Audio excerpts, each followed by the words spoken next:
Who's responsible for bringing the sun today. We're all very appreciative, those of us in Rochester who have suffered through a prolonged winter at this point. We're delighted to see you here this morning.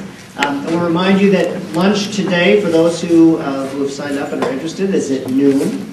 And then those who have signed up for the trip to the Susan B. Anthony House, that the transportation for that will leave at the front of Strong at 1:30. We also will have an opportunity for a poetry reading and discussion at 12:45, and that's in Stuber, just outside the refectory, and I will be there if you have more questions about that.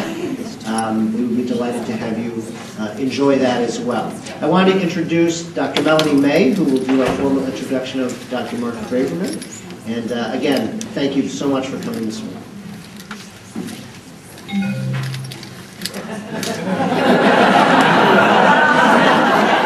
Melanie or me?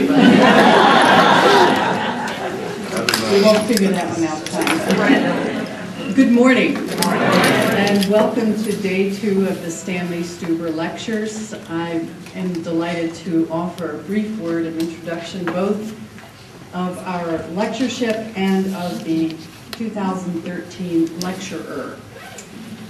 The Stanley Stuber lectures began in 1984 to honor a 1928 graduate of Rochester Theological Seminary, a man who was a noted ecumenist internationally, very active in the World Council of Churches, influential in the formation of the National Council of Churches, but also a man committed to who worked for human rights, including with the United Nations, and a man who put his ministry on the line during the Civil Rights Movement for racial justice.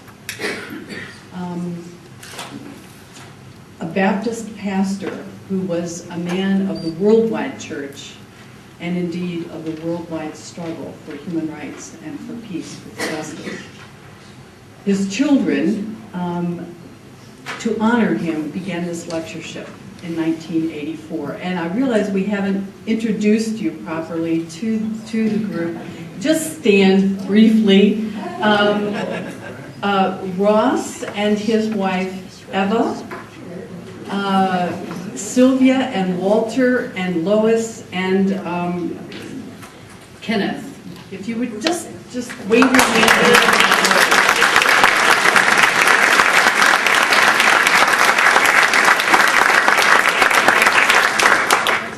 And it's very fitting then that we should have as the 2013 lecturer Mark Braverman, a man who's particularly focused on the role of religious belief in the conflict between Israelis and Palestinians in the Middle East.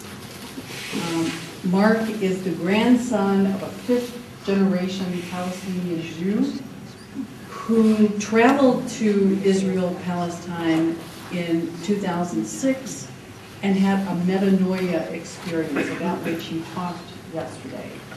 A turnaround, a conversion experience in terms of how he saw the land with which he was very familiar in growing up, and has dedicated himself to a ministry for justice, calling religious communities, particularly the Jewish community and the Christian community, to account to ancient claims for justice, and to be honest about the way in which ancient promises can become very destructive ideologies.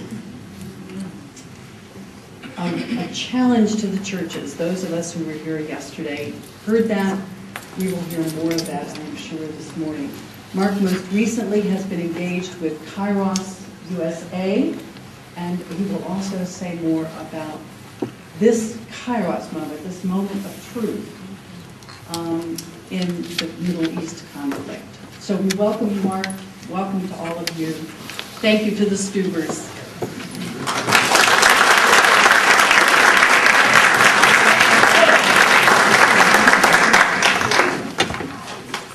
Thank you, Melanie. And welcome back. we've got a lot to do today. 2 screens. So like, where's the band? Okay.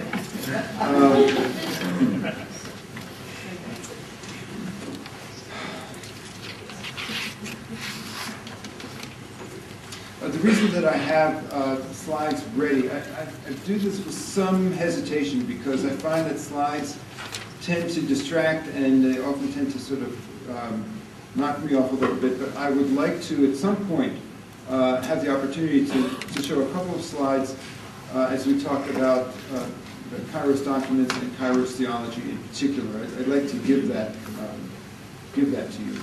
But we really, I mean, this is something that needs to be, and has already started to be in the curriculum here. It needs to be more structurally, I think, installed in the curriculum, and it needs to be happening in seminaries and in the academy in general in this country. And I'll make that point later on when we get to talking about what has to happen next. How's the sound? Okay in the back? Good. Great. Okay. I want to start off, we're going to plunge right into theology, and I want to start off by sort of picking up the story where we left off yesterday.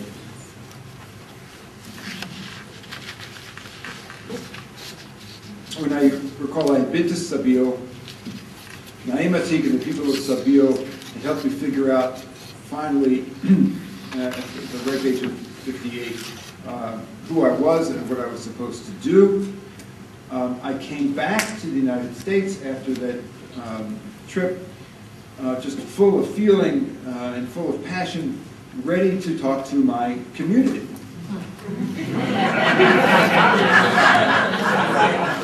You guys don't need my punchlines.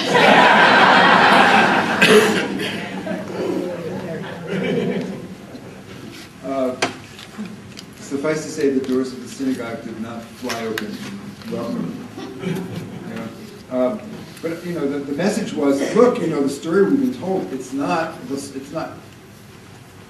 I'll grant you, there is a story there, but there's a whole other story, and we need to know this other story, or we're in big trouble, and we are in big trouble, and you got to listen.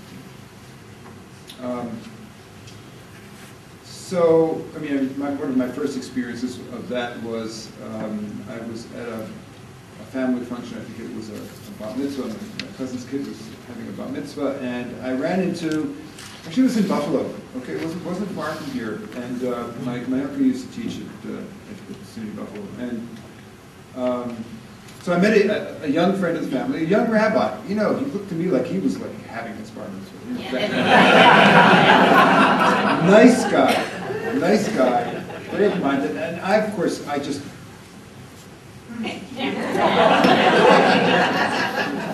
It all came out, and he looked at me and he said, "Yeah, I know." And I said, "Great, let me come to your synagogue and talk to people about it." I said, "No."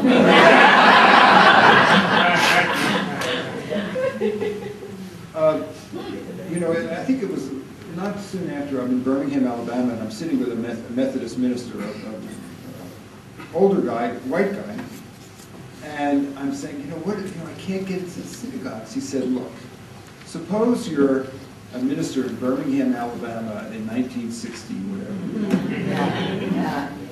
He said, it's the same story. And he said, and we got there. It's critical mass, one at a time. Now, I don't want to be close to optimistic about this. And we will get there. How we will get there, I don't know. But I want to make the point to you over and over again, and I'm going to be a broken record about this. And I was talking to the local witness group this morning about this.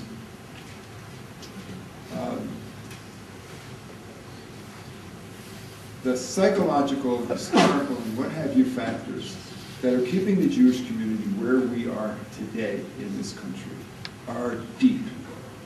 Probably my training as a psychologist helps me more with this than anybody else, but this is not rocket science, and you don't need a PhD in psychology to understand this. Jews are terrified.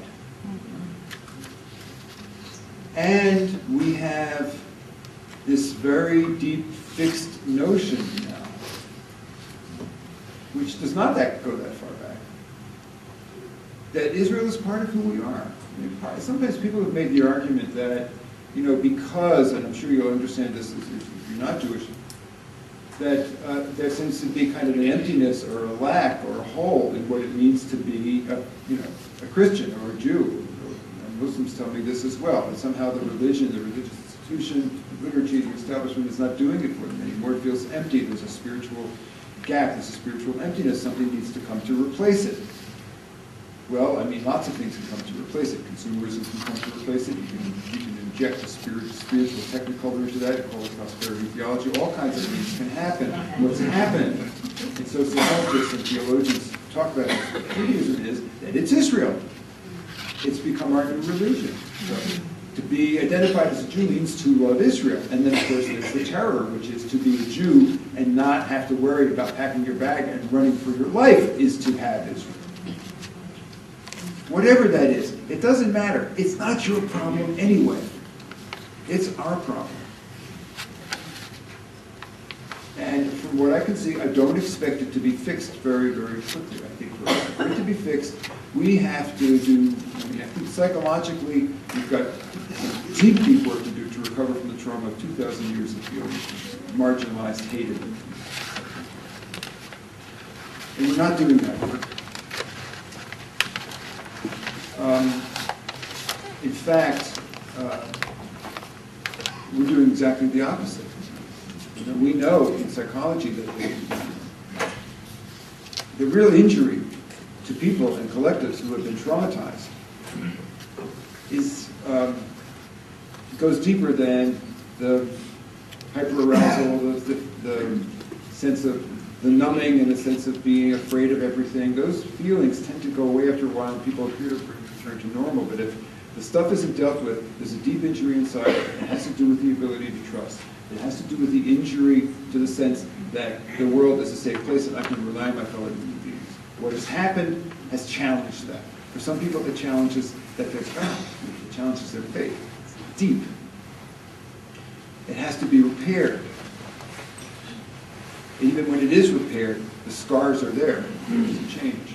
But the repair happens through relationship, either one-on-one or in groups. We know this.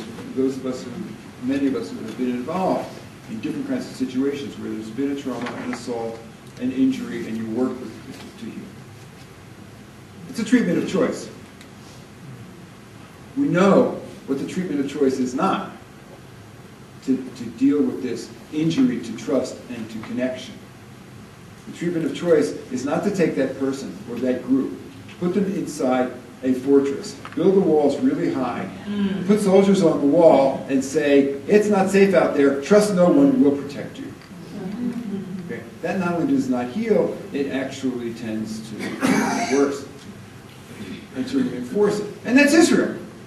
And that's the Jewish people who have built this wall around ourselves that Israel represents them. That's where we are. And it's big. And we will heal. And another way, eventually, and sometimes the way I have of thinking about it is that religiously, in terms of our beliefs and how we see ourselves and how we understand our relationship to God and to the earth, we need a reformation. Maybe a reformation just as deep and wide and as revolutionary as the one that you had, maybe even more so. And probably you need another one too. And this is an opportunity. Watch us. But, no, to the extent that you're buying in to our sin now, you need a reformation. And I'm gonna get to that. And let me keep moving on because that was a digression and that's crazy because we're never going to get it.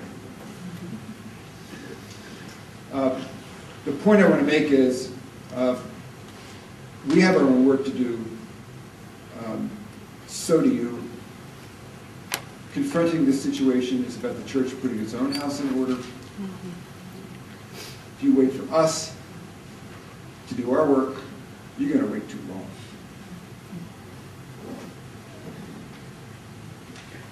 So I come back to the United States. And the door slams in my face. And that was painful. And that still hurts. But a wonderful miracle happened, which was that the doors of the churches flung open. Now, remember that I'd gone with the Fellowship of Reconciliation. Our covenant was to come back and talk about it. My community of reference became Christians, because that was most of whom I traveled with. And so I started to speak in churches. So, short story, one of the earliest encounters, and it's in my book, but I'll tell it anyway, because it helps me get on with the story. So I'm speaking at a Presbyterian church, a big, respected Presbyterian church in Washington, D.C. And the pastor there is a wonderful senior guy, and the church has a social justice mission, which is just like right up there. You know, neighborhood mission and global mission. So they invite me. They have this thing called the Friday Forum. I mean, it's like giving the Stuber lecture. You know, the list of people who've given that lecture is just, you know, awesome.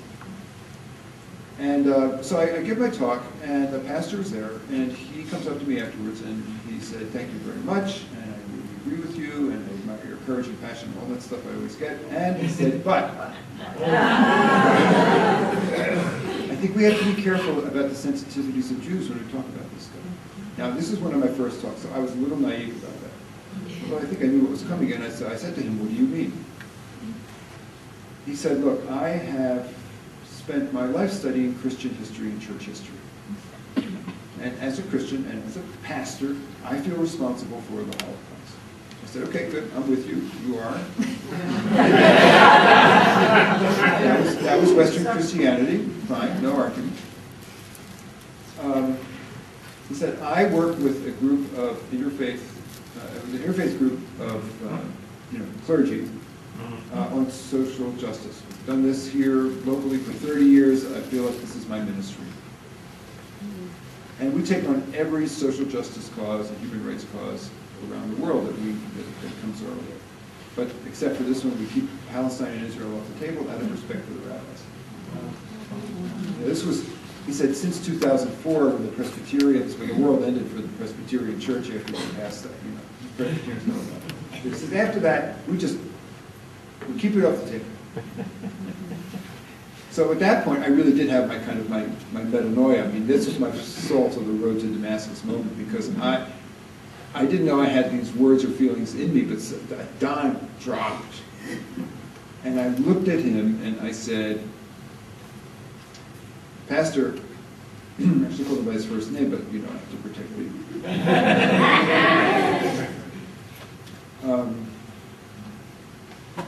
I appreciate your sensitivity to the feelings of my people, but you've got to do something else with your Christian guilt.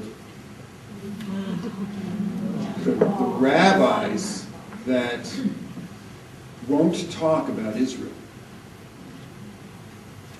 are not friends of Israel. We are in big trouble. This has got to be talked about in our community. They're not being friends of Israel, and they're not being friends of the Jewish people. They're not being effective spiritual leaders. They're wrong. And it's a disaster. And the clergy, Christians, who are enabling, and I use that word on purpose, who are enabling that Muslim behavior, that silencing, that denial, basically, are not being friends of the state of Israel, and are not being friends to my people. It's not loving. If you're really committed to what you say you're committed to, you'll put it on the table. He sort of looked at me like, well, who is this guy lecturing me about this? But I wasn't done. I said, this is not what Jesus would want you to do.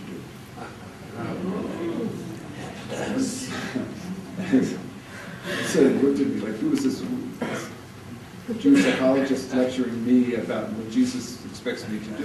But as you know, I feel like I come by that honestly. He didn't back off, but we have continued to have a really good conversation about this.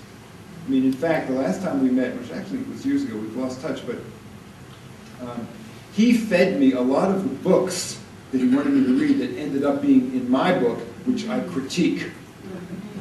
He said, read this book. This will explain to you how Christians feel about Jews and about the land and about the covenant and about Jewish chosenness.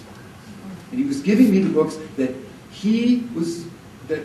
were part of his training as a pastor back in the 60s or the 70s when he was trained as a pastor. And it was a beautiful education for me. And I read these books and I said, oh my, and talking about how supersessionism is the great evil. It's like nuclear war. Supersessionism, the idea that Christianity, that the church has come to replace Israel and God's love, right? That's the great evil. And it was a great education for me, and I started to get it. This is what's happened to Christian theology after the war, after the ovens. And that this is why now, when I come back and I start to talk to churches and Christians are listening to me, they're saying, yes, yes, yes, we understand. We know what it means to respond to this. I mean, don't forget that I'd never been to churches before. Growing up as a Jew in this country, you don't go into churches. They are dangerous places. You cross the street, you cross over the other side. I mean, Christians are dangerous. I said this yesterday. Christians, they're either going to kill you or convert you, and it's not clear what's worse.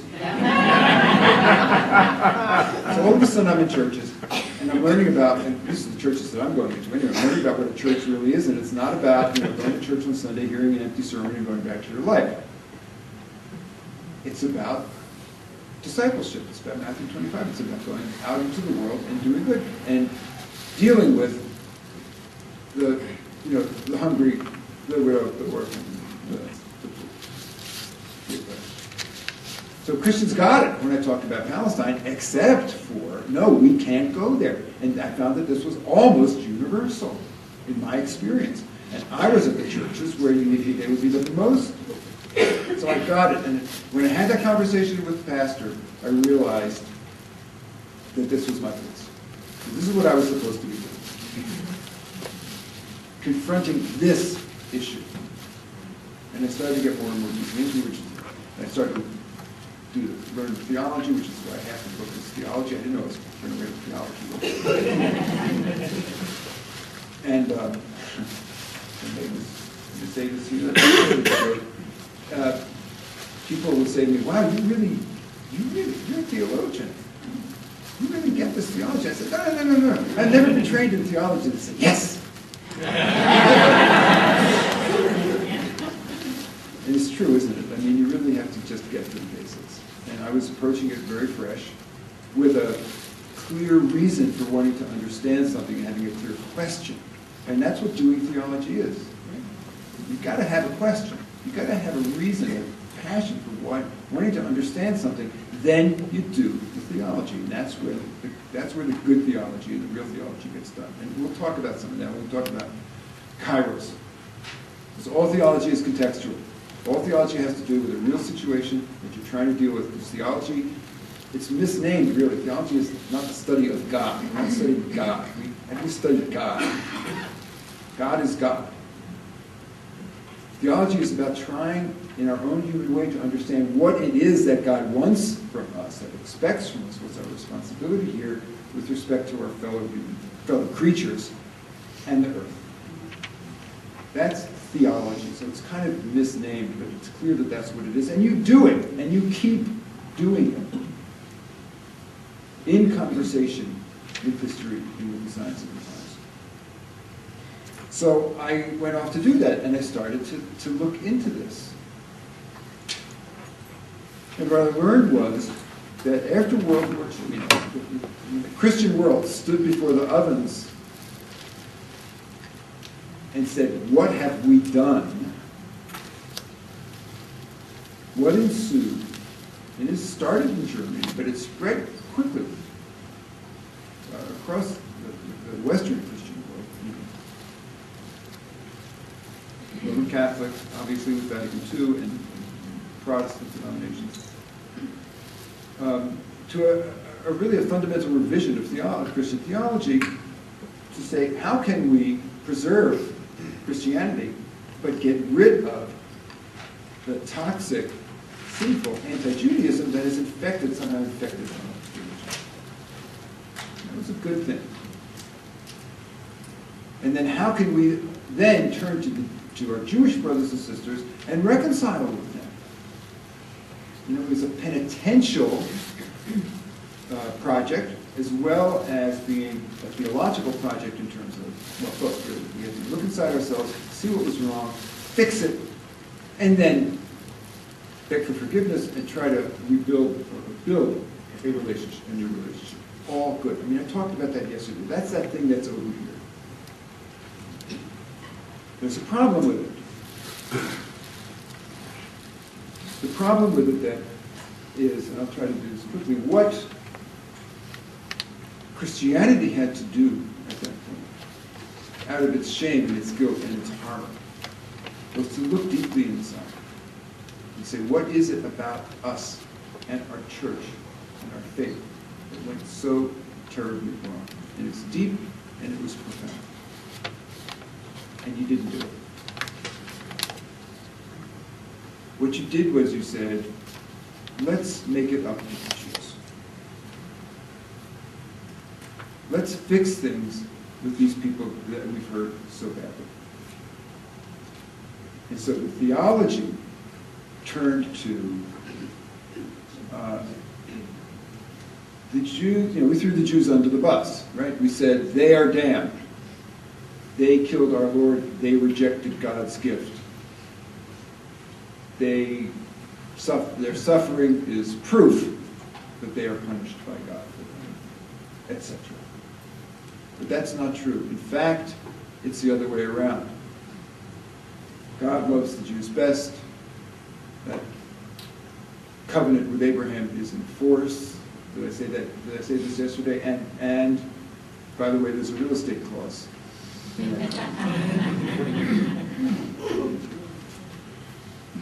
So what happened? So God's house is the house of Israel, and we live in that house. So you see what's happened? What's happened is that what needed to be confronted was Christian exceptionalism, Christian triumphalism. We are God's chosen. We are God's beloved. There is only one way to God. That's our way. And that's what Jesus tells us. He never said that. Of course, he said just the opposite, but never mind. That's what needed to be confronted. That's what led to all of that horror that culminated in the horror of Germany in the 30s. Instead, what you concocted was a Judeo-Christian triumphalism. I mean, you read this stuff, and it talks about Jews and Christians, Jews and Christians. Jews are on top, Christians coming in right with them.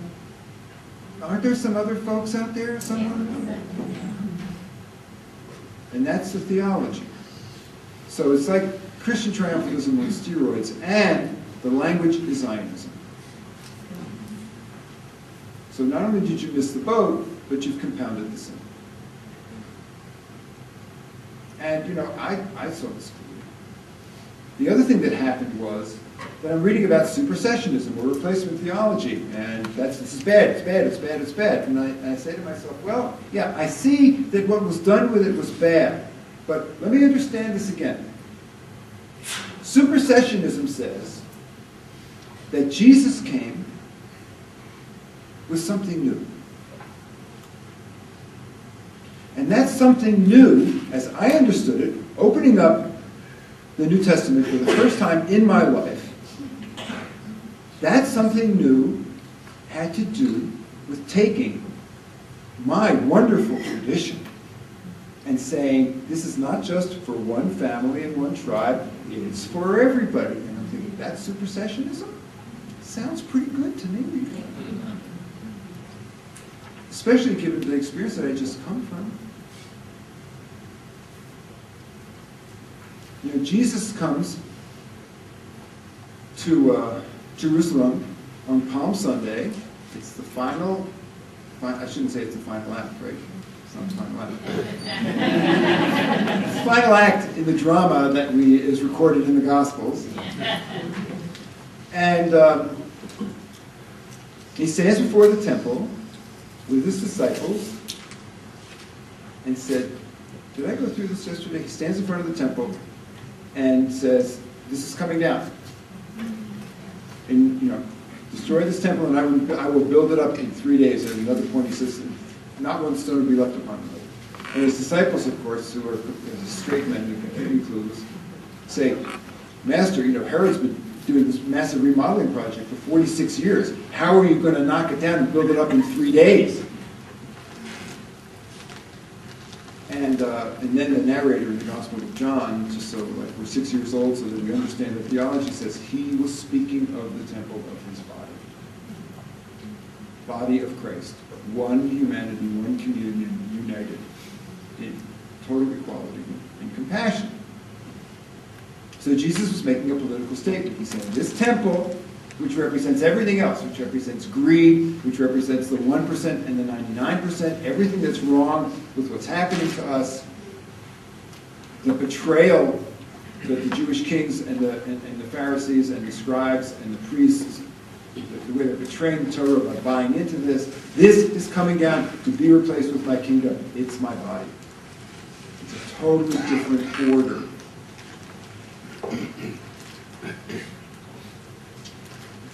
And he had said it before, the woman at the well. She says, why are you talking to me? I'm a Samaritan. You worship on that mountain. We worship on a different mountain. Remember what he says? He says, my dear lady, the time will come when we will not be worshiping on any mountains. God doesn't live on a mountain. God doesn't live in a house. And then Pentecost, of course. Where Jesus has made several appearances since the crucifixion, and he comes and he says, hang out in Jerusalem, the Holy Spirit's going to come, you're going to get the power. And they say to him, of course, again clueless, you're going to bring the kingdom back to Israel. It's coming back. We'll get our king and the temple and our army and everything is going to be great and we'll be in charge again and we're not going to get kicked around and Rome will be gone. And, they don't get it. They think he's talking about an earthly kingdom. And then he shows them, because when Pentecost comes, what happens? They speak in all the languages of the world, and they are instructed to get the hell out of Jerusalem, through Judea and Samaria, do not pass through, go to the ends of the earth, goodbye, be disciples, take it to all of the nations. So it could not be more clear what this new thing is about. It doesn't seem to me to be a new thing. It's a revolutionary transformation, because the prophets didn't quite get there, but that's where Jesus was coming from. He was a Jewish reformer. He was trying to take Judaism where it was supposed to go. It's a tragedy that didn't happen, and we had this fatal party where we went off in two different directions. The Jews stayed in their own cocoon of self-preservation, exclusivity, and tribalness, and we still talk about ourselves as a tribe. Trade secrets, those. In the world of business, if I meet somebody, when I was in that world, it was brief and ugly, but I would meet another Jew, and it would be like this. It would be like, so you're a member of the tribe, right? It happens. It's like this.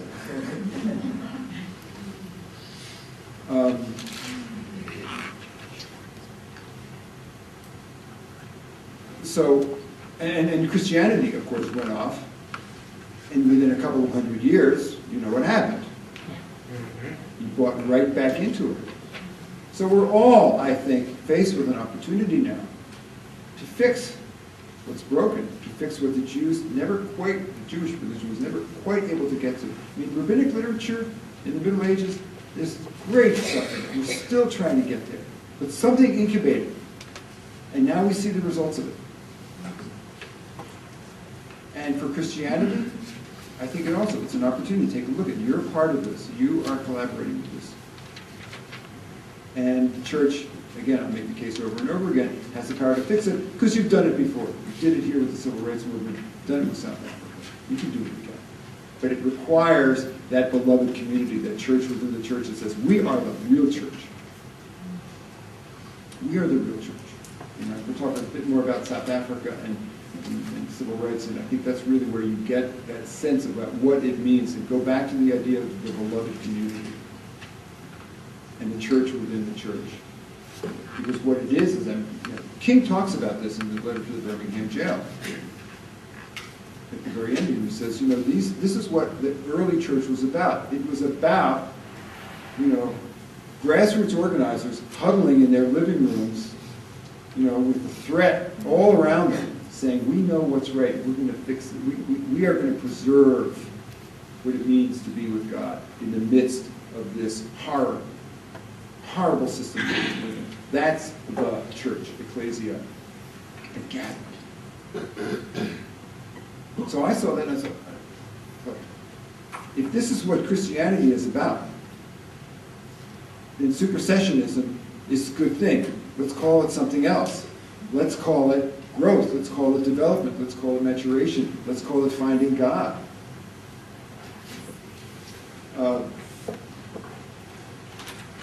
And what I wanted to say, and what I started to say to Christians was, this is what you want to throw out.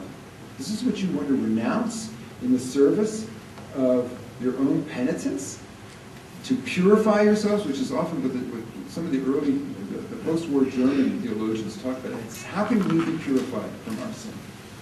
That's a scary word to me when people talk about purifying themselves. You don't purify yourself. You don't purge something. You change yourself. It's metanoia. You start with where you are. You can't cut it out. It is you. You have to change it. That's what Jesus was talking about. So, what it seemed to me that what Christianity was doing was it was throwing the baby out with the bathwater. That what was most precious and most important about Christianity was getting chucked out the door or flushed down the drain. And I started to read more about this. Just one or two examples, because I know we've run out of time. There's a Catholic priest, theologian, his name's John Palikowski. You may have come across his writings. He's really on the interfaith beat. He's at the Chicago Theological Union. And he's like one of the top guys in the country, sort of on the interfaith theology and the sort of philo-Judaic theology, Christians and Jews getting together.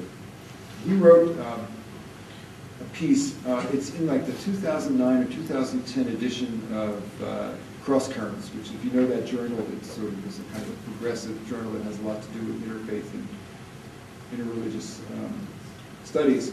And the journal was devoted, the title of the journal was The Scandal of Particularity. And there's a couple of articles in there where supposedly, this is where people are going to talk about how bad particularity is. He's got a piece on the theology of the land. And in that he makes a statement. Which is prefaced by talking about, this business of talking about how the land has been universalized, how Christianity universalized the concept of the land and spiritualized it. We've gone much, much too far with that. In fact, the land does have a real geographical meaning. It is closely connected to the Jewish people and their role and their, what's the word? It's a sort of a theological word.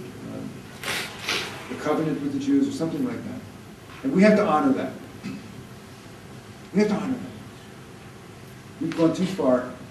When we spiritualized the land, we took it away from the Jews, and it belongs to them. That's what God wants.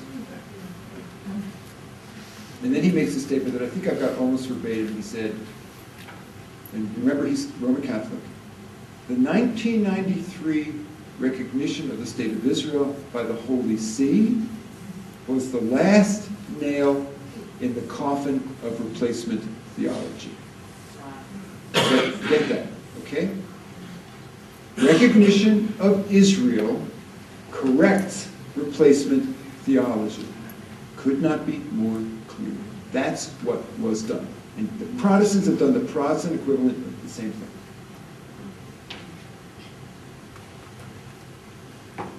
And this is the theology that has been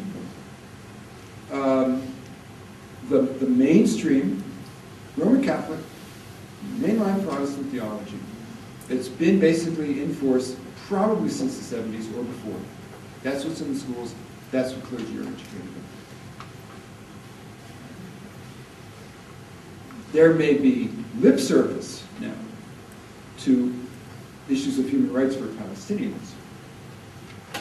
But in the academy, includes the seminaries, not all, and it's really not true here. And I know that for a fact.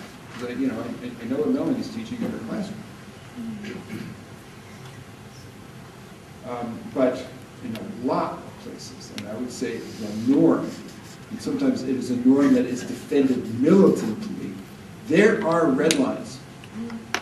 You cannot write anything or teach anything that challenges basic Zionist assumptions on a theological basis.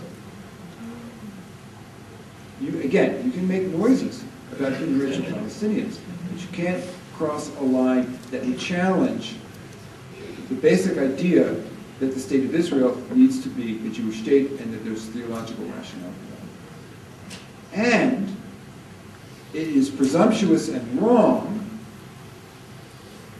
to say or write anything that challenges the basic, it's not even an assumption, it is a declaration that the state of Israel and Zionist ideology and Zionist feelings are an essential, integral part of Jewish identity and Jewish faith. Jews define that. People who claim to speak for all Jews define that. And you will be cut off short. And one example of that is, now the thing is that the battle is now being joined. So one good example of that is in 2010, before the General Assembly of the PCUSA. It happened, it was in Minneapolis, and it was in July.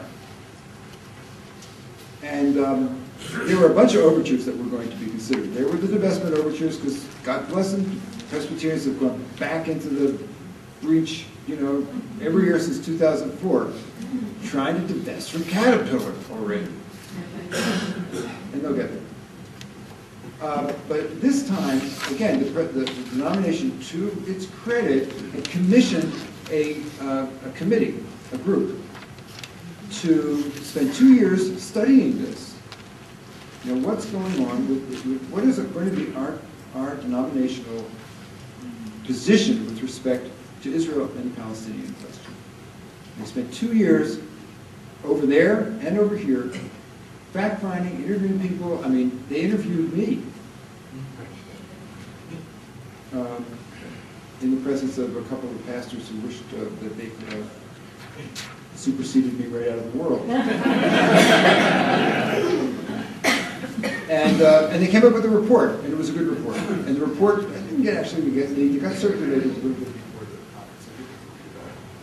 And it was strong. I mean, it told the truth. And an article appeared in the Christian Century about a month before, after the report had been released or leaked. And it was written, it was co-authored by a guy named Ted Smith, who is a professor of theology, junior professor of theology at Vanderbilt, and Amy Jo Levine, who is a full professor of New Testament at Vanderbilt, happens to be Jewish. How many of you have read any of her stuff or know of Amy Jo Levine's work? Okay, yeah, she gets around. And I'm trying to remember the name of the article, but it started off in typical Amy Jo Levine fashion. Old habits die hard. We know you Presbyterians, out of your good hearts, are trying to do right by the Palestinian people, but don't you see how anti-Semitic this report is? And don't you see how you are basically bringing up anti-Semitic tropes that we thought we had laid to rest a long time ago? And so I won't go into the specifics of it, but that was a report that came out a month. That was an article in the Christian Century that came out a month before this conference. They also took exception to the title of the report. The title of the report was Breaking Down the Walls. What did Levine and Smith have to say about the title of the report? Oh, well, that's a reference to Ephesians 2. That's supersessionism. You want to break down the walls between the Palestinians and the Jews. That means it's going to be a Palestinian Muslim state. Just like Paul was saying, he wanted to break down the walls of hostility and everybody would be Christian. Okay? So, obviously, it's a complete misunderstanding and perversion of what Paul was talking about, but also of what the people who titled this document were talking about. Because they were talking about breaking down walls between Jews and Christians so we could talk to each other. They were talking about breaking down walls between Presbyterians and Presbyterians so they could talk to each other and we could find a way through this and we could have a faithful path to do what needs to be done about this. And the critique is, supersessionism again, there's that anti-Semite, it's coming again. We know you don't want to do this and we know you won't make that mistake again. So here's the dynamic. They were reinforcing, they were reinforcing the red lines. They were reinforcing the rules. There are two rules.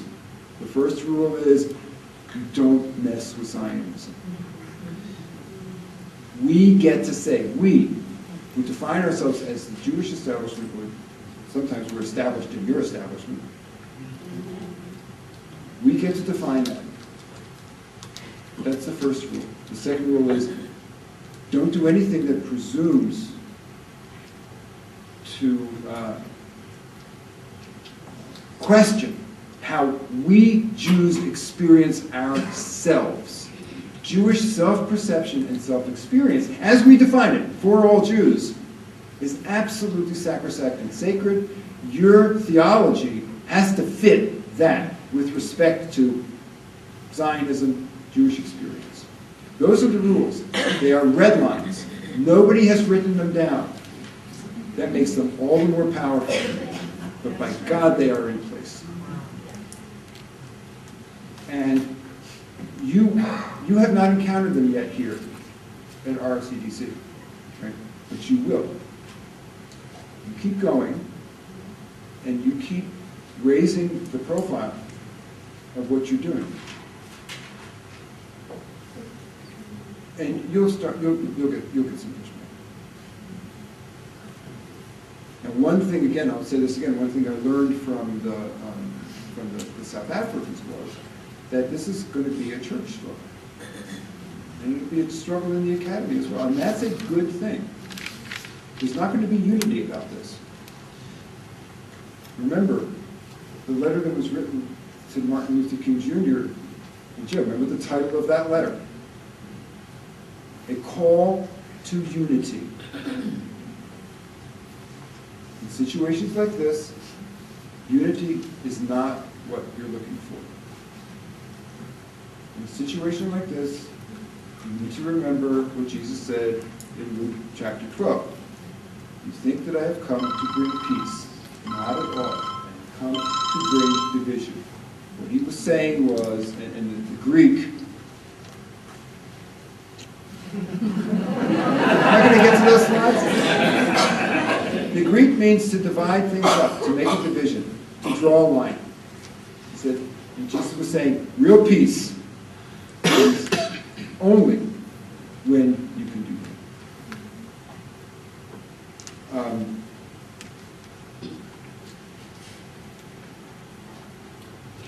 The Palestinian Kairos document is a game changer.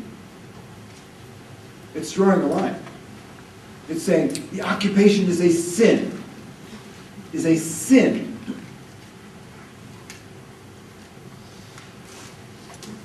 It's saying, as Christians, we must resist. It is our duty, non-violently, and it is our duty to resist. We call on you to resist with us.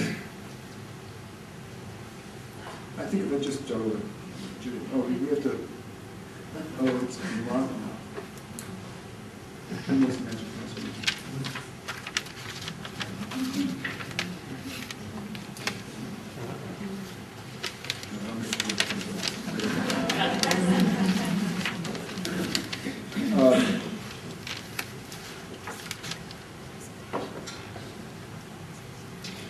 And it's going to be, the Kairos Palestine document is being attacked. Now, the background for this you need to understand is, if you heard about it's a big word, the anti-delegitimization campaign. Okay, so in 2010, a think tank in Israel called the Reut Institute submitted a report to the Israeli cabinet. The Israeli cabinet commissioned this. And the Reut Institute said, Israel, we have a big problem. We have a big problem with our image in the world. People are not seeing Israel as David anymore. People are not seeing Israel in a positive light anymore. There is a movement out there to delegitimize the state of Israel, to say that the idea of a Jewish state is illegitimate. Now, we know this is anti-Semitism. We know this because people hate the Jews, and Israel's always been under threat and attack.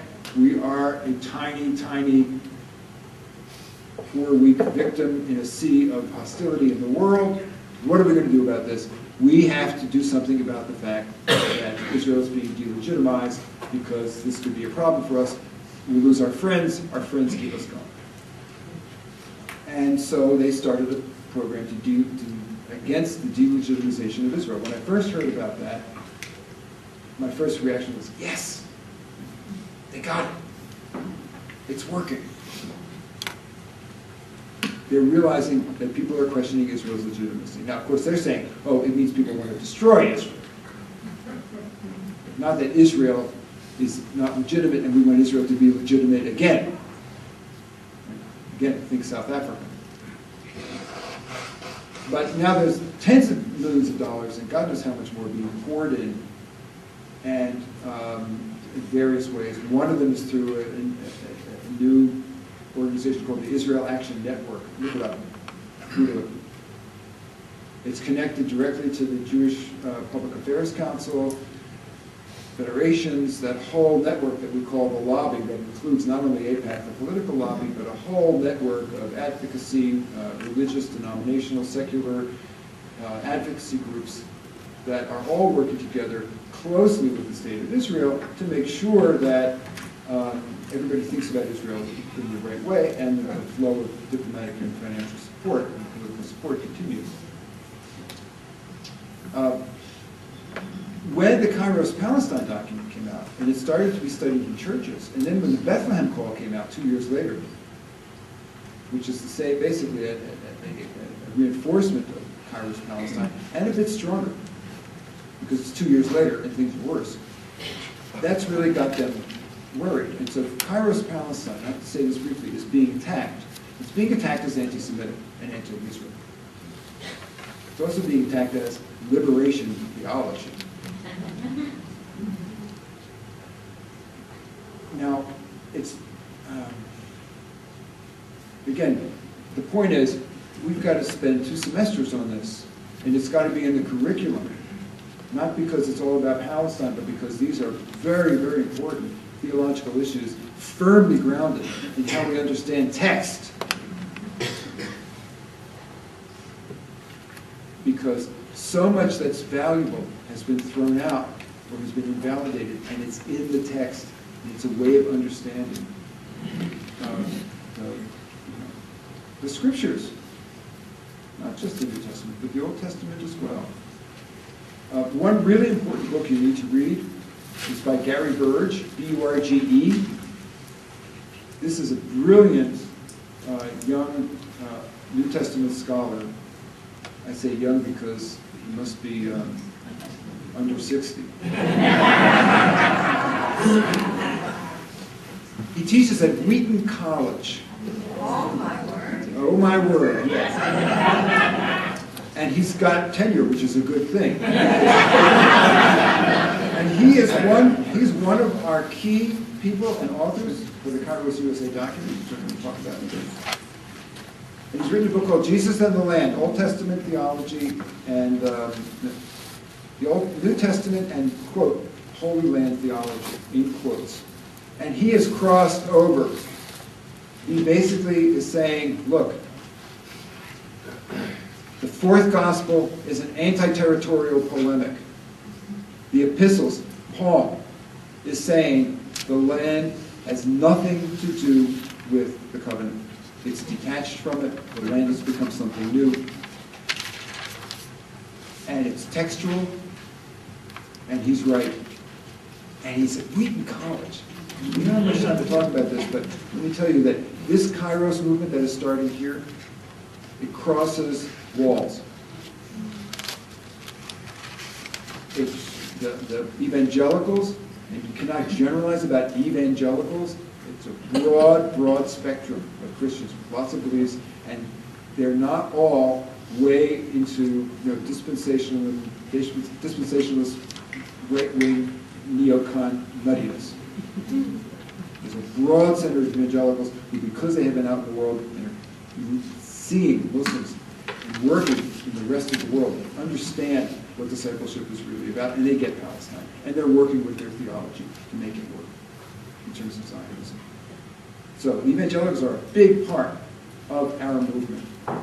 The other wall that's being crossed is the racial wall, because the African American churches, who are a huge constituency, and who have been, my experiences when I go to talk to many theologians and pastors and say, you need to be part of this movement, African Americans, they say, where have you been? The Palestinians come through, and they're on the other side of town. We're not seeing them.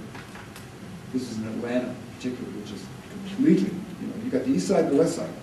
Whites are over here, blacks are over here, black seminaries over here, white seminaries over here.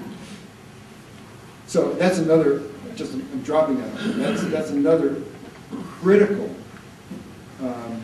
point here, which is that this is truly ecumenical. It breaks down barriers within the churches here to come in on this. And the African American churches have, well, I think I touched on it yesterday, so I won't go back to that. The other thing to say briefly about the anti-Semitism with the attack on Kairos Palestine is, you've got a bigger problem here. The liberation theology thing is something to be taken very, very seriously. Now, liberation theology has been attacked and continues to be attacked in lots of different contexts. It's obvious why liberation theology is attacked. It's attacked because liberation theology attacks the power structure. Whether it's church or the government or both, usually both working in tandem. And so whether you're in Latin America or in Asia, in the Philippines, or in Palestine, somebody ain't going to like somebody's liberation theology. The problem here is that what does liberation theology say? It says that the poor are Jesus on the cross.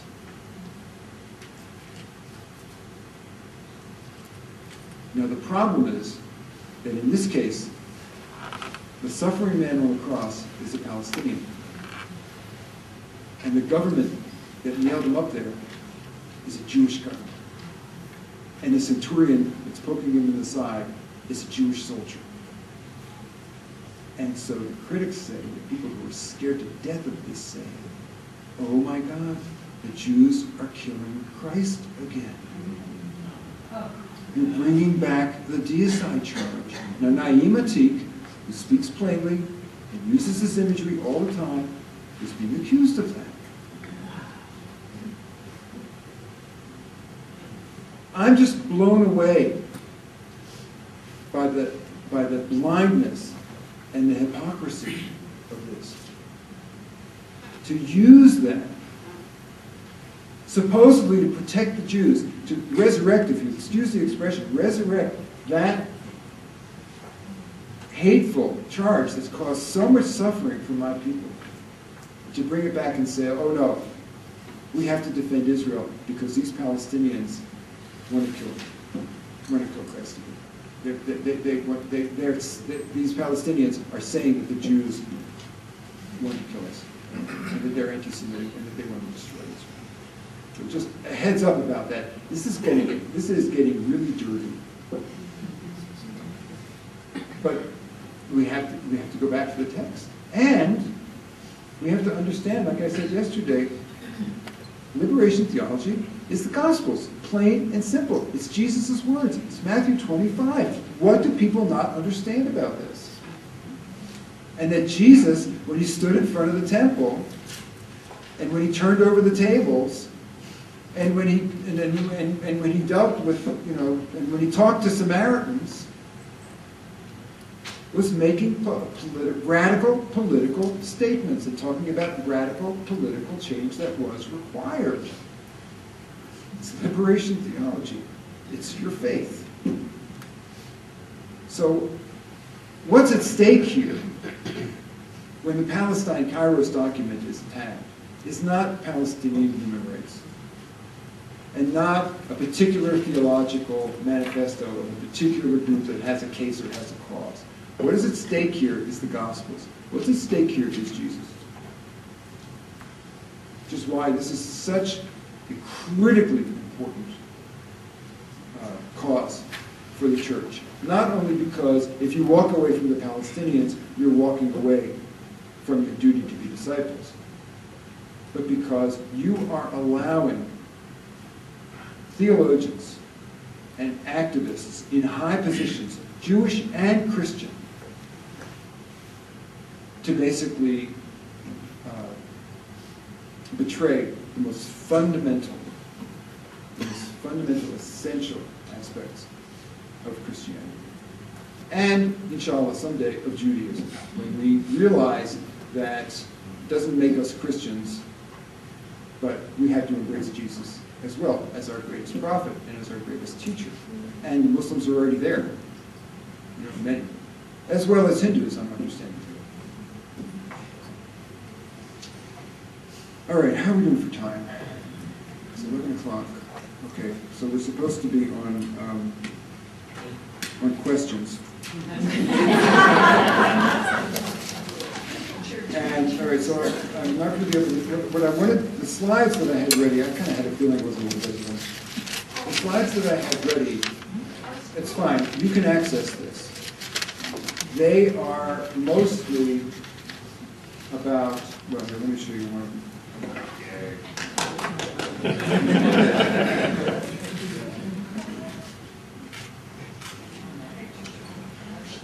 Todd.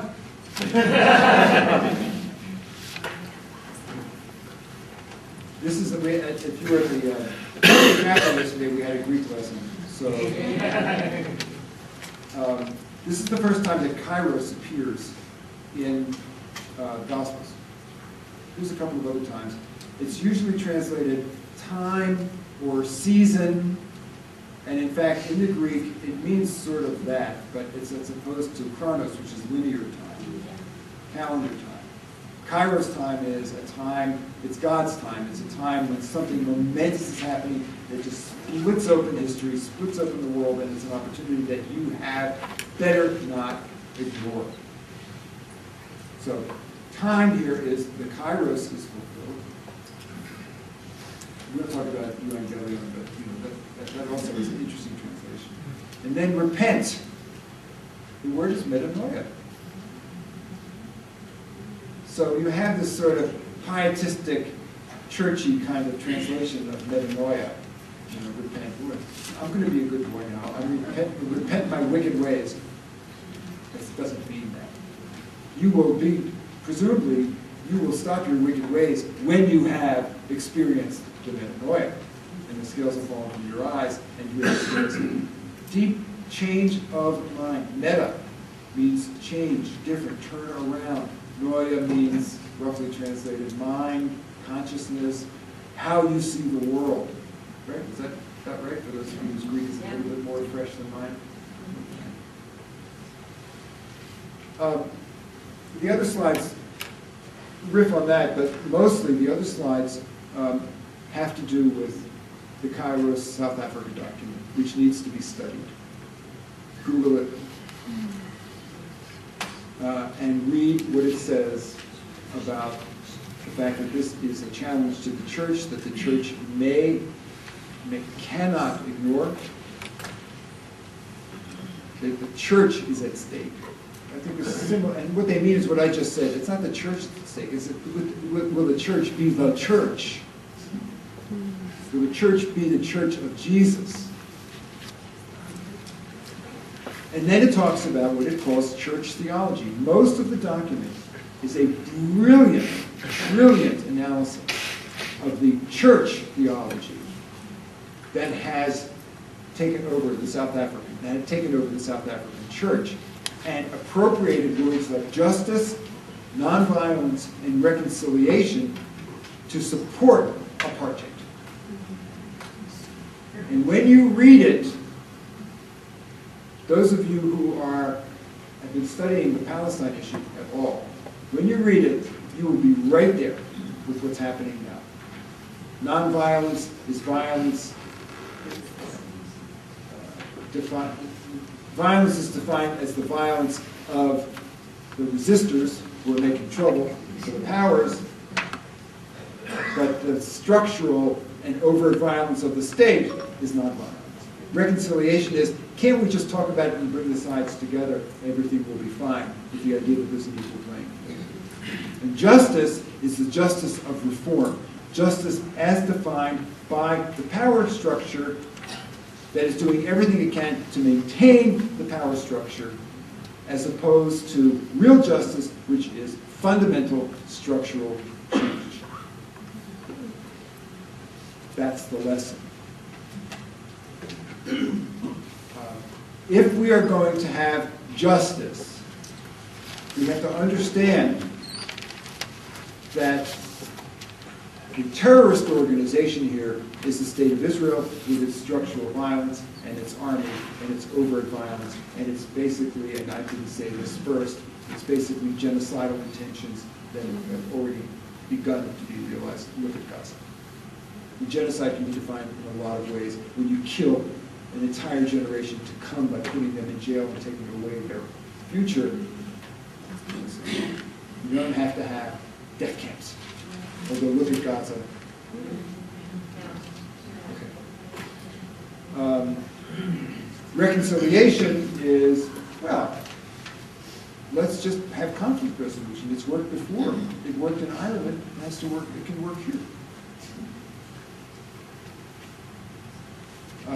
We have to have basic structural change. We don't know what that's going to look like.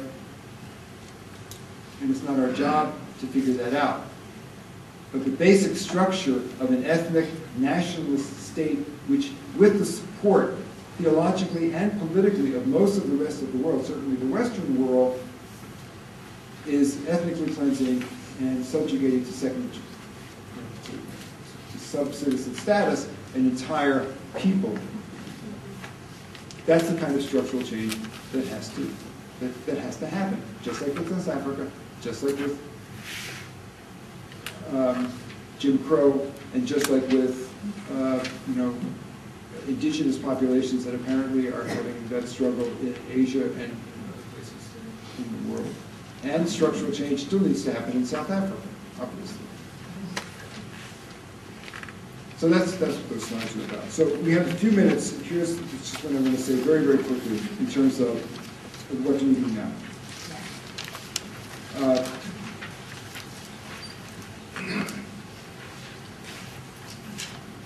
If anybody comes to you and says, okay, here's what has to happen. We know, they may come to you and say, well, we have to have two states living side by side in peace and security, and it's already been established in 2000 with Camp David that that'll happen, and with a few adjustments. Let's go with that. You know that's not going to happen. Or you pray that it doesn't happen. Because even when it does, and it actually already has, we're back where we were before, which is it's not sustainable. Or if somebody comes to you and says, well, listen, we're writing a new constitution, we figured this whole thing out, and we're going to get the Jews to agree to this, and the Palestinians to agree to this, and two states, or one state, or a federation. Don't listen to them either. Because it's not happening. Nobody's working in that direction. Israel is continuing to do what it does. Completely blind, completely out of control, completely not in its own interests. Kind of like the United States, but in terms of but of course worse. Much worse in some ways. Even though it couldn't do it without us and the basic global situation that we have. And the Palestinians don't exist politically. They're captive, vassals, something. And if you want to think about the fact that somehow the United States continue to bring this forward, I spoke to somebody the other day who really has just written a book about this. He's one of the people who works for the U.S. campaign to end the Israeli occupation, and he was watching Obama's latest trip over there. And he saw what we all saw, and he said, you can describe Obama's message and trip and the purpose of his trip over there in one word: goodbye. You're on your own. We're not going to do anything. So, in some ways, the situation is desperate. It's totally uncertain. It's scary. It's bad. It's bad for the Israelis. It's bad for the Palestinians. And we don't know how it's going to resolve, when it's going to resolve, what that will look like, and what that process is going to be, and how bloody or whatever. To me, it says that what we have to do now, and what we're looking at now, and our job is very, very simple. And you can say that in one word: no. This is not acceptable. We cannot countenance this. And we cannot passively, by doing nothing, be complicit in this. And it's bigger than Palestine. We talked about that some yesterday. And the we is Americans, the we is Christians, churched, unchurched. The we is academics, students, teachers, clergy, lay people, activists. We have to say no to this. And the tools are at hand. The tools are the Palestinian civil society call for boycott, divestment, and sanctions. Go to bdsmovement.net. It'll tell you everything you need to know, and it'll lead you elsewhere as well. Go to the U.S. campaign to end the occupation. Go to whoprofits.org, I think. There's lots of information out there. And join your local group, your local network. Witness for Christians Witnessing for Palestine, who are themselves hooked up in lots of different ways, locally and nationally and internationally with other groups. It's happening in the grassroots. Everywhere I go, every city, there's a grassroots group. And we're networking them. So BDS is very, very important and very, very good for a couple of big reasons. One is, it's not going to bring Israel to its knees economically. It's not going to be like the South African. But it educates people, and it communicates very clearly to our government that there's a constituency that's not happy. And you compare that with legislative advocacy in the districts, and stand by, because Congress USA and other groups are now working to organize not a inside the Beltway, Capitol Hill advocacy thing where you go and you talk to the aides and once in a while you get to talk to the congressman, but working in the districts through the churches. So just imagine if you find out that your member of Congress is a tried and true Methodist for 10 generations, and you've got a delegation from the 3 biggest Methodist churches and the pastors come visit him and say, we're not happy with our policy toward Israel. And by the way, have you seen this? I know you've seen and read and responded to this letter that was sent to you, Mrs. 8th District Representative that we elected, from 15 faith leaders from the major denominations saying that we believe that our aid to Israel is the reason for that there's no peace because Israel is committing human rights violations, and we think we are in violation of the Arms Export and Control Act, which says that we can't give money to nations that are in violation of international human rights laws. Did you know that? I'm sure you've seen this letter. That's what we can do. And we'll be doing other things as well. And we'll be using the Kairos Palestine, the Kairos US document, which you go to kairosusa.org, download this beautiful thing, and the study guide, bring it to your churches, and put it in your classrooms. So there's a lot happening. It can't be stopped. We're part of a movement. And remember that this is not about loving the Jewish people. We set this up for it to be a conflict because we decided to have a Jewish state and to say that it's all about the Jewish people. It's not. It can't be. It's going to be the death of the Jewish people. We'll outgrow it. We will forgive ourselves sometime about this. But that's not your problem. It's not about loving the Jewish people. It's about loving yourselves as human beings, and it's about loving Jesus. But I'll grant you that. If you want to make it about loving the Jewish people, then love us the way you love your alcoholic uncle who's asking for another bottle and the keys to the car. And reread, and I'll close with this. I would say, like once a week maybe, but maybe every other day, read the letter from the Birmingham jail after you've read the Kairos Southern Africa document. Because it's the blueprint. It's such a brilliant, wonderful thing. I mean, I call it the Gospel of Martin. And he ends it with this.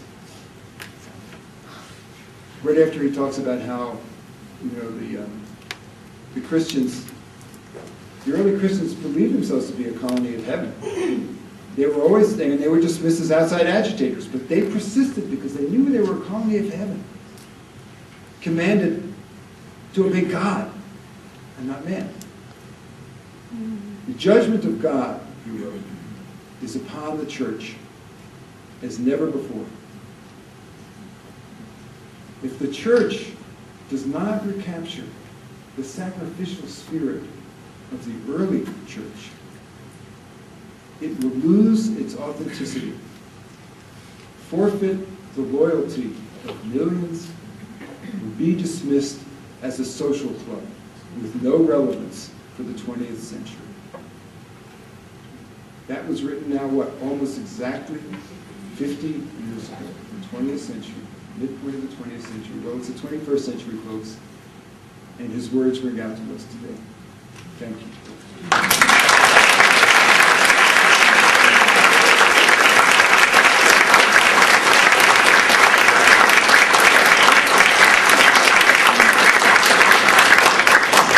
Well, we do have a few minutes for some questions and answers, and I will have the microphone and be running around the room as soon as I get this on completely, get my green light.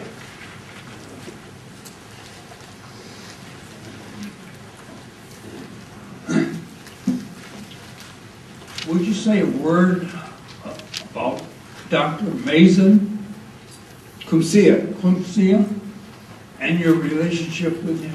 he's a friend. Mazen Kumsia is a Palestinian from Bethlehem. He's Christian.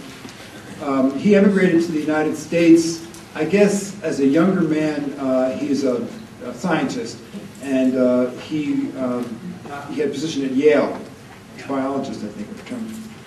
I met him in Connecticut, and he's written a lot about the situation. He's very articulate, very politically, I don't want to call him radical, he's just politically straight arrow as far as what's happening with Palestine, and has a fairly radical political view about what Israel is doing. He moved back to Bethlehem and is now teaching at Bethlehem University and is an activist there. He's got a blog. I don't remember what the blog was, but if you want to reach him, CW4P.org has a link to that. what's the link? CW4P.org, the local group Has a link to website, him? has a link to it or information about Okay, that. fine. So what's that? CW4P. It's Christian witnessing for CW4P.org. We'll have a link to Mazen. Yeah. How popular resistance is this block? And he's written a book. A couple of books. Did you run this book? Oh, he's got me on this blog list. Yeah, I've got Mazen is awesome. If you visit Bethlehem, you should visit him. Mark, whenever I hear you're coming, I try to be in town because you're a Fatal Attraction. No, not Fatal Embrace. I think that was a bad movie. Fatal Embrace. I'm sorry. Actually, I think that accounts for most of my book sales. Okay. What I wanted to say is that what you're doing here is very important today, but you labeled it as Kairos USA. If you're not in the inner loop, you don't know if this has anything to do with Palestine and Israel. So I think when you come back to Rochester, I'd like to see you in a bigger auditorium with Muslims and Jews, because there are Jews that understand the pain of what's going on there. So I think that's really important. You talked about tribalism. You know, when we had lunch yesterday, the first thing you want to do is sit with your friends. Fortunately, we stayed at the table where we originally put our bags. We were sitting there and we met new people. So I really feel that the church has a struggle, and we will not have the unity, unfortunately. But we have to keep moving forward. And I thank you for coming again.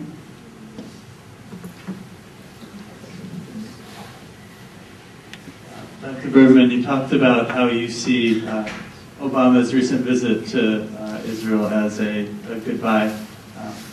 To me, that sounds like, well, okay, great. That kind of relieves us as Christians of all duties and standing up against it. So how do you see the U.S. government divestment from Israel fitting in with our call as Christians? I think it's just the opposite conclusion that I would encourage you to come to. Obama is operating as a politician. He works this way. Which way is the wind blowing? He's doing what he thinks he needs to do according to a political calculus. We can change that political calculus. I mean, of course, many of us have been disappointed with him on many accounts. But we all thought, when he was elected, based on his background, based on the Cairo speech, that he got it. And I think he does get it. I mean, he couldn't have been friends with Jeremiah Wright and Rashid Tlaib and not get what's going on there. And some things that he said early on when he was still running, I think indicate that as well. So I think that the political calculus changed, and he had visits from prominent Christian leaders. And it was clear in the grassroots and in the districts that there was a significant constituency that was growing that would support a changed policy toward Israel, that there's a chance, I'm not optimistic, that things could change. The fact is, things will have to change because Israel is self-destructing. So we're going to have to figure out something else to do about Israel eventually, just in terms of our national self-interest.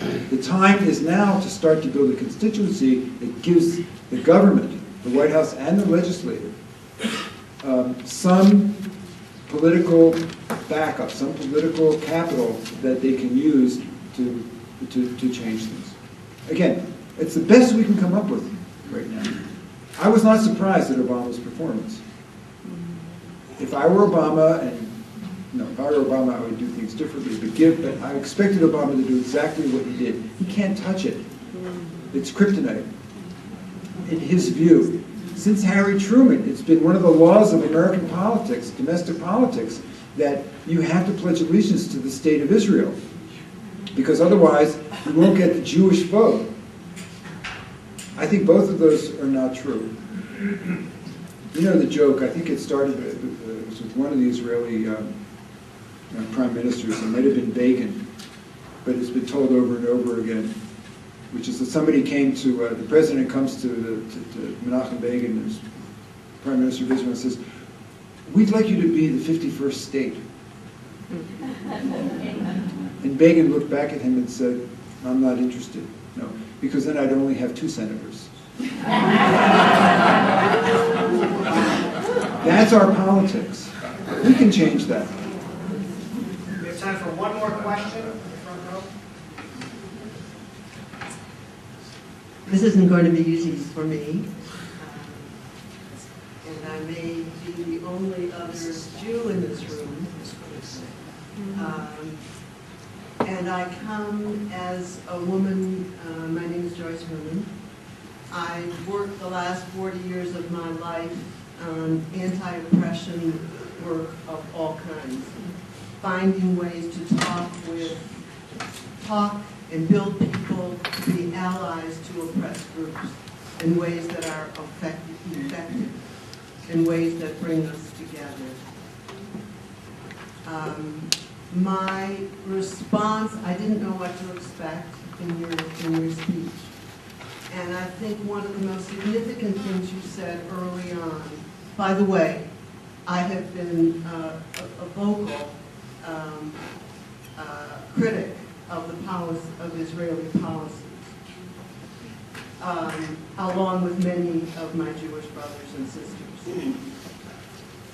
And I think that one of the important things you said early on was that the tremendous guilt that Christians felt and feel as a result of the Holocaust, and perhaps it was as a result of knowing that it wasn't a singular act, but it was built up from the millennia of anti-Jewish teaching and expression, and that what was needed was not a one-sided defense of the state of Israel, but what was needed was healing. That was very important. However, in a way, you left that piece behind. And in the tone, it seemed to me, of what happened after, was a kind of inside joke against the Jewish people and against the state of Israel. A lack of recognition that there is a profound difference between the policies of the state of Israel, the people of Israel, and Jews worldwide, whoever they might be, linking it all together. If anyone has seen The Gatekeepers, a very courageous movie of the leaders of the Shin Bet, who have questioned the policies of the state of Israel. And Israelis are very good at questioning the policies, better than we in the U.S. are. So those two things. The focus on BDS, what always comes to me is when Christians are, in some ways, out of righteousness, that sometimes then feels like self-righteousness, saying Israel is the problem and BDS is what we must do. I want to ask, what about those other nations in the world? In the ones in Africa that are oppressing, where there is horrible religious oppression, where there is throughout the Middle East, by Christians, by Muslims, by governments that are oppressing people, killing people, genociding people on the basis of religion, and why is it that it becomes, and I think that is the question for many Jews, this righteousness gets focused simply on Israel. That's it. And so I think that just the last thing is the tone is one that pains me.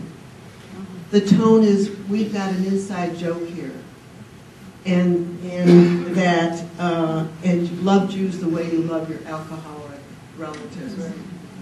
We Jews are, I think, something way more than the alcoholic relatives. Okay. I'm sorry. What's your first name? Joyce. Joyce. Yeah. Okay. Thanks, Joyce. We only have a few minutes, and I thank you for your comments. So let me just try to respond to them. First of all, that comment about, for anyone who's been involved with addiction, and codependency. It's not funny and it's not a joke. So I'm not making a joke. And people don't laugh when I say it. People nod in recognition. Because I think that's how people feel about it. I think that if there's going to be love here, it has to be tough love in exactly that sense.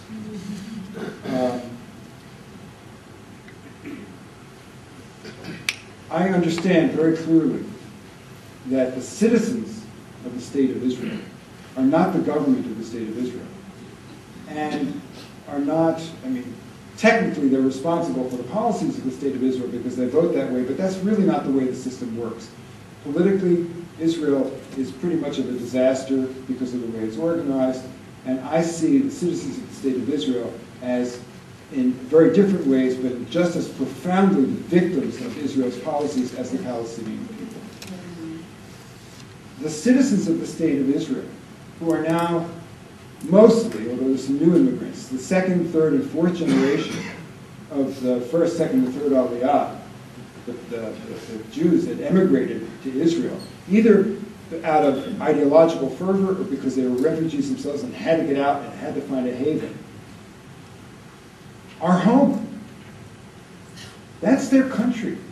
They deserve to live there in peace. They deserve to live the dream of a society they believed they were building.